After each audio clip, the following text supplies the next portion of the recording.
Betty, how are you doing today? I'm Sarah, the occupational therapy student, so nice to see you again. Yeah, it's nice to see you again too. I'm doing well.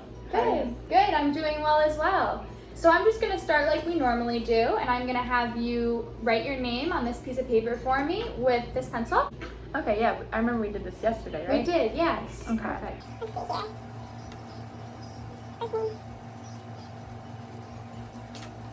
Perfect. And now I'm going to have you write the date for me, if you can remember it. Sometimes it can be a little difficult, but... Awesome, you got it. And then lastly, I'm just going to have you write the day of the week today. Perfect. Thank you so much. You did awesome, just like you did yesterday. So the other day, your sister dropped off a frozen meal for you, and we put it in the freezer, and I was thinking that today we could cook that for lunch, and we would just be using the microwave for that since it is frozen. How does that sound to you? Yeah, that sounds good. I hope it's an Italian meal because my sister and I love cooking together, and because, you know, we're Italians, that's our favorite dishes to cook. Mm-hmm. And honestly, I am really looking forward to it because the food here isn't the worst, but it's not the best. So I'm really much so looking forward to a home cooked meal. Good, yeah, totally. It is an Italian meal, I believe, and I totally understand why you don't love the meals here. I've had lunch here a few times myself. They're not always great. But you mentioned that it's a frozen meal, so that means I'd have to use a microwave, and that means that I'd probably have to use the microwave, right? Yeah, so that's the plan.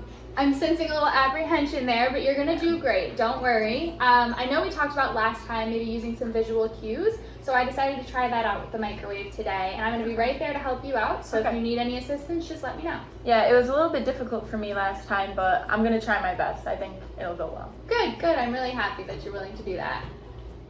So I'm sure you know how to use a microwave, but we have a list of directions up here just in case, and I've added some colors and some little sticky notes onto the microwave so they correlate. Right where you see it says handle, it's highlighted in pink, and I've highlighted the handle in pink as well, just to help you, as I said, those visual cues. I've also placed a chair behind you just in case you need a break. If you get tired at all, just let me know, and we'll have you sit down. All right, sounds good, so then let's get started.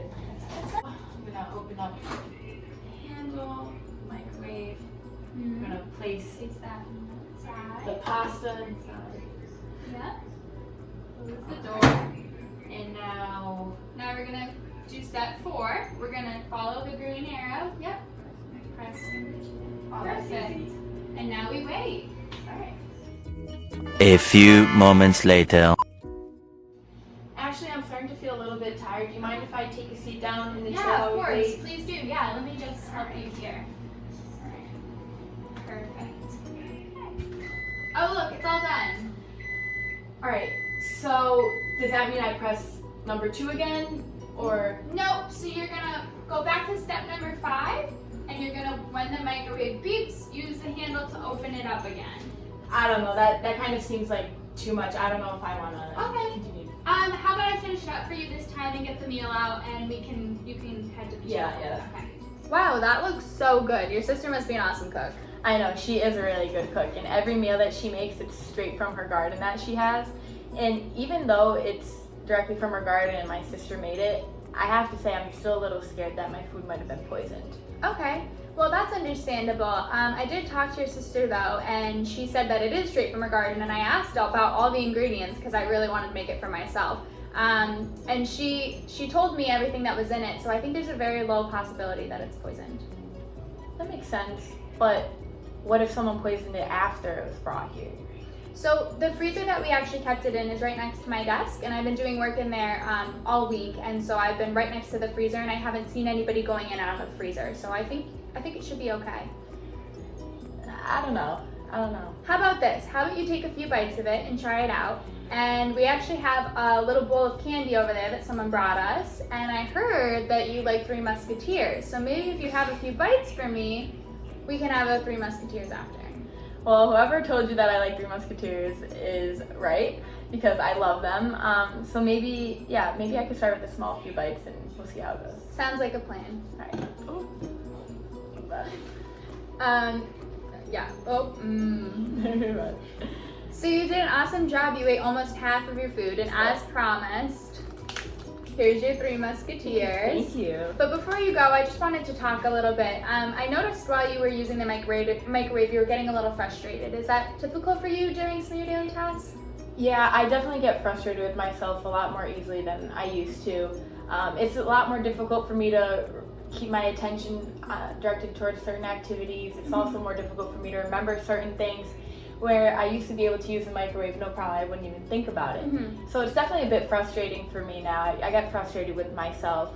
And honestly, like, I'm pretty young and I feel pretty young, so that's why it's frustrating too. Definitely, that's completely understandable. I can definitely see how that's very frustrating for you.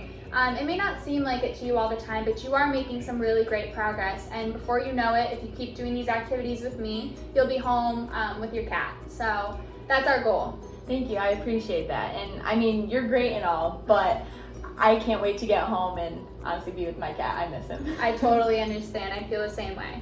So before you leave, let's write in your planner when we're gonna meet up tomorrow. And perhaps we can take a look into some of that frustration that you're having, and we can come up with some ways to cope with the frustration. Okay, that sounds good.